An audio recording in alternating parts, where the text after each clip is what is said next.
Okay, so the piece of tape that I'm using, a little bit larger than the last one, and the reason is I've got the straw on the end with the cord. So this is the same 45 millimeters, which is just about 2 or 3 millimeters shorter than the actual width of this streamer. It gives me a little bit of play on the ends. We don't want the tape hanging over because it could get stuck together. Last time I had 5/8, this time I've got 3/4 of an inch on each side. So the straw is going to be coming down the dotted line. We put this on here, flip it over, and add the other 3/4 of an inch on the other side. So let me go ahead and do that.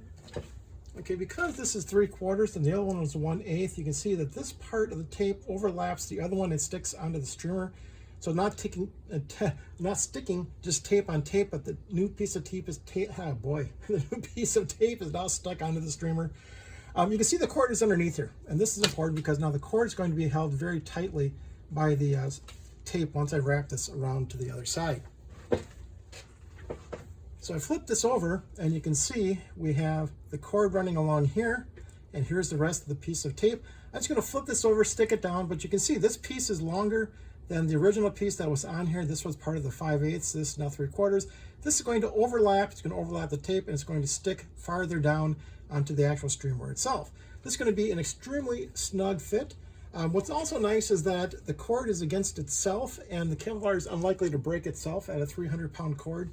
And there's actually 3 different laps of this cord. It goes up to the end, down, and then it comes back in this direction. So this is going to be extremely strong. So this straw, although originally somewhat soft, actually is now more rigid because it's now got all the Kevlar inside of it. If you want, you can probably put a little touch of CA glue on either end. I don't think you're going to need that because there's really no way this is going to come apart.